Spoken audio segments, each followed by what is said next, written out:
আমাদের যে সংবিধান ছিল সেই সংবিধানে এই ধরনের সরকার হওয়ার কোনো সুযোগ ছিল না। সেই সরকারটা হচ্ছে ছাত্র জনতার যে গণ অভ্যুত্থান, সেই গণ অভ্যুত্থানের পরিণতিতে যখন একটি সরকার প্রধান পদত্যাগ করে চলে গেলেন দেশ থেকে এবং পার্লামেন্ট যখন বাতিল করা হলো, যখন সুপ্রিম কোর্ট বলল যে 106-এর আন্ডারে এরকম একটা সরকার গঠন করা যায় এবং শপথ করানো যায়, তখন এই সরকারটা গঠিত হয়েছে। এর নাম হলো অন্তর্বর্তীকালীন সরকার। এই অন্তর্বর্তীকালীন সরকারকে তো সুযোগ দিতে হবে।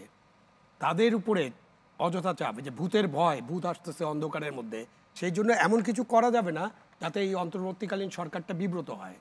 আমি এই জন্য আবার 15ই আগস্টের শোক দিবসে ফিরে যাচ্ছি, কেন ওনারা যেহেতু বললেন যে তারা একটা আলোচনা করেছেন এবং তাদের ওখানে তারা জমায়েত হয়েছিলেন এবং আলোচনা করে ঠিক করেছেন যে 15ই আগস্টে কোনো জাতীয় শোক দিবস পালন করা যাবে না।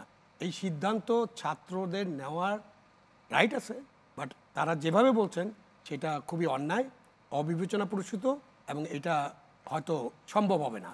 এই সিদ্ধান্ত তো সরকারকে নিতে হবে, কারণ এটা একটা জাতীয় শোক দিবস, এটা বাতিল করলে সরকার বাতিল করবে। যে সরকারের উপরে ওনাদের আস্থা আছে, উনারই তো ডক্টর ইউনূসকে বিদেশ থেকে ডেকে আনছেন, উনি তখন প্যারিসে কাজে ছিলেন, উনি এসছেন, ওনারাই সব অ্যাডভাইজারের ব্যাপারে ওনাদের সাথে কথা হয়েছে, 3 বাহিনী প্রধান বসেছিলেন, রাষ্ট্রপতি বসেছিলেন, কথা হয়েছে, কথার মধ্য দিয়ে এই সরকারটা গঠিত হয়েছে। এই সরকারকে সুযোগ দিতে হবে, যেমন রাজনীতিবিদদের যারা চলে গেছেন তাদেরও সুযোগ দিতে হবে, যারা আসেন ক্ষমতায় আসতে চান ভবিষ্যতে তাদেরও অপেক্ষা করতে হবে। 15 বছর অপেক্ষা করছেন, তো আরও 15 মাস অপেক্ষা করতে আপনাদের কোনো অসুবিধা হওয়ার কথা না, কেন 15 বছর নির্যাতন সহ্য করে অপেক্ষা করছেন।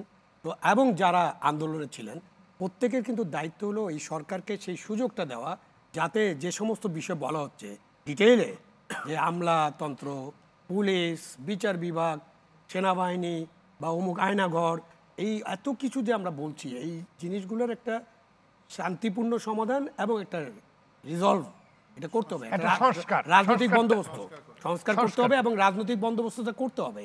এই সুযোগটা তাদেরকে অন্তর্বর্তীকালীন সরকারকে দিতে হবে এবং এটা দিতে হবে আমাদের সকলকে। এটা শুধুমাত্র অমুকের দায়িত্ব, তার দায়িত্ব, ওনার দায়িত্ব এরকম না, এটা আমাদেরকে এই সুযোগটা দিতে হবে। ছাত্র জনতা জেগে থাকুক, ছাত্র আন্দোলনকারীরা জেগে থাকুক, কোনো অসুবিধা নেই, কিন্তু ওনারা জেগে থেকে এমন কাজ করতে পারবেন না যাতে তাদের দ্বারা প্রতিষ্ঠিত সরকার বিব্রত হয় এবং তারা একটা এমন পরিস্থিতির সম্মুখীন হয় যে তারা কারোর সাথে মুখোমুখি দাঁড়িয়ে যায়। দেশটা আমাদের, পুরো বাংলাদেশের মানুষের দেশটা আমাদের, পুরো বাংলাদেশের দেশটা আমাদের, দেশটা আমাদের 17 কোটি 18 কোটি মানুষের দেশ এবং এখানে অনেক দল থাকবে, অনেক মত থাকবে, অনেক গোষ্ঠী থাকবে এবং ডেমোক্রেসির বিউটি এটাই যে আপনারা প্রত্যেককে কথা বলার সুযোগ দিবেন, প্রত্যেককে তার মতো করে কাজ করার সুযোগ দিবেন, সেই জন্য দেশের বিরোধী কোনো কাজ না করে, এইটা ইনশিওর করবো। জি, ধন্যবাদ আপনাকে রাশেদ রানা খান।